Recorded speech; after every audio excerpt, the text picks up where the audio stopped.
How's it going, everybody? It's Jared Lutz, finally back after being gone for a few weeks. Basically, I flew out to GCX for a work vacation, then I got COVID, then my job escalated with the release of Destiny's new season, so I've been all over the place, but that's not why you're here. You're here to learn about every single future change that Blizzard has announced they're cooking up for the future of Diablo 4. There's tons of updates coming in the form of new content, quality of life updates, and features requested by the community. We're going to talk about it all. There will be timestamps down below if you want to skip around if you already know about certain upcoming updates, but we're going to start off with what's coming soon, then talk about what's further down the timeline, so let's begin. First off, we're going to be seeing significant changes on August 29th with patch 1.1.3. Amongst bug fixes, stability, and performance improvements across all platforms, the main big change coming with this patch are adjustments to crowd control sources. Ever since launch, many players have raised complaints about how frequently you get hit with CC effects and how there's nearly not enough ways to go about defending against them. We're talking enemies with cold enchant that constantly freeze or chill you, that super annoying cannibal guy that can stun you even if you clearly dodged it, that guy's the worst, etc, etc. This patch will address these annoying CCs as well as some other monster abilities, including cold enchanted elites that attack in quick succession, examples being ghost archers and snake brutes. They will no longer proc the cold enchantment on every single hit. Chilling wind will spawn overlapping walls less often. The stun ability from the Cannibal Gorger can now be more easily avoided. Increase the cooldown on the Cold Goatman Ice Pillars. Reduce the amount of chill applied from the Cold Spider attack. Reduce the stun duration from the Nangari Snake Eyes from 1.5 to 1.25 seconds. And other changes that reduce how often the player can be targeted by crowd control. Now, the developer's note here says that these changes are aimed at the player having less time being crowd controlled and receiving more recovery time after being crowd controlled, especially at higher world tiers. Now we have some general changes here. The death explosion from the fire enchanted monsters releases one less wave and deals 20% less damage, and the damage from the bloated corpse fiend's charge attack has been reduced by 14%. Now here's an unrelated miscellaneous change that's coming with this patch, is that affixes on items will now sort consistently. Developer's note here, we're adjusting how affixes are displayed on item tooltips in Season of Blood. This change will lay the foundation for our ongoing work of making random affixes easier to compare. Other changes are the seasonal and My Class filters in the Codex of Power menu now remember the setting previously selected by the player, thank the Lord. Navigating the glyph upgrade menu on controller will now feel more natural, and achievements, trophies, and challenges with shared unlock criteria across platforms now transfer via cross-platform progression. Now these first round of changes to CC effects are nice. At the end of the day, I don't necessarily hate all CC effects, but right now a lot of them make the game less fun because of either how unavoidable they are or because there's not many ways to build into defending against them. In the future, I'd like to see cool interactions with CC effects, like maybe have a passive for sorcerers where when frozen and for 5 seconds or something after being frozen, you gain 15% damage reduction and the time you are frozen is reduced. Something to, build into the Ice Sorcerer fantasy and help them combat an element that they already can control. Maybe for barbarians, when they're slowed, they get like super pissed off or something, which increases their attack speed. I don't know. I'm just throwing out some ideas. Whether or not Blizzard plans to add changes like these, who knows, we'll just have to wait and see. Next up on the list of known upcoming updates, we've got Season 2 and everything confirmed to be coming with it. To my and likely everybody's surprise, Blizzard revealed D4's Season 2 trailer at Gamescom a few days ago, even though Season 2 is still basically 2 months away, dropping on October 17th. I'll play that trailer for you now, just in case you missed it, then we'll go over everything confirmed to be coming alongside the second season. It started small. Nameless people that no one would miss. Dead. Discarded. Their throats torn open. The church ignored the killings, even as fear mounted like the bodies. The desperate and the brave fought to end the corruption. But they were too late.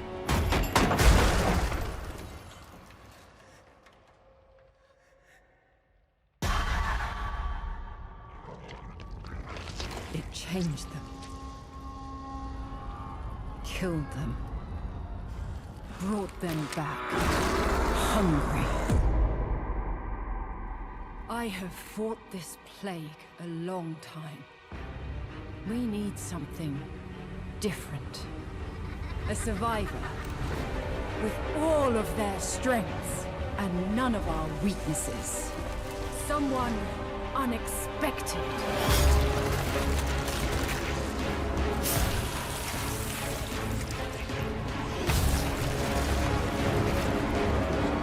And they'll never see you coming.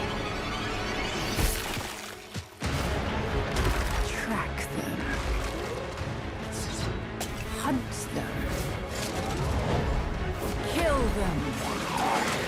In the realm of darkness, we are the beacon of light. Let our stakes pierce through the hearts of the damned. For tonight, we hunt.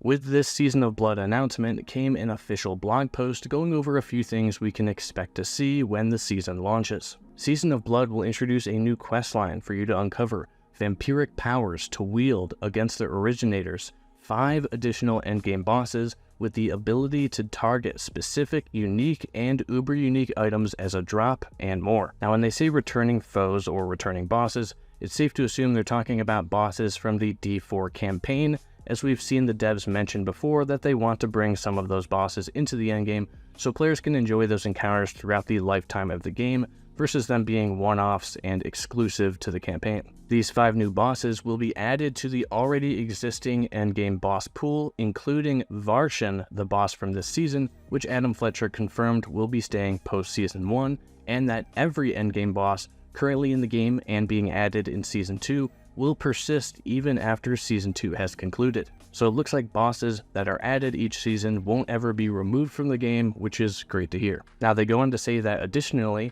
we will introduce some community requested quality of life updates with Season of Blood, like more efficient inventory management for gems, Paragon points, skill points, potion charges, and obol capacity upgrades will now carry over into a new season once achieved with an eternal or previous seasonal realm character. Changes to the functionality of status effects such as vulnerable, overpower, critical strike damage, and also elemental resistances. And the stash can now be searched and filtered. These updates and the ability to target specific unique and ultra-unique items as a drop will be available in both seasonal and eternal realms. What we've shared today is just a slice of what's in store for Wanderers in Season of Blood. We'll share more details about Season of the Blood as we approach its release date. All this stuff sounds great, lots of community feedback getting quickly turned into game updates and features, things like the ability to better target farm uniques and uber uniques, although I doubt it'll be easy to get uber uniques as that basically would kill their god drop reputation, but I do think they need to be easier to obtain in terms of drop rates, but not to the point where you're guaranteed them every season. But right now, like, nobody is getting them, so anything is better than that. Also, gem management will be great. I don't even pick up gems anymore, really, because I only use, like, topazes and skulls, but I'd definitely pick them all up if they didn't take up inventory space. That being said, I would like to see other uses for gems, but maybe future changes like the ones we're seeing to elemental resistances will make other less used gems more important for jewelry. Not sure really what else they could do with gems, but I just see most of them collecting dust in my future gem inventory.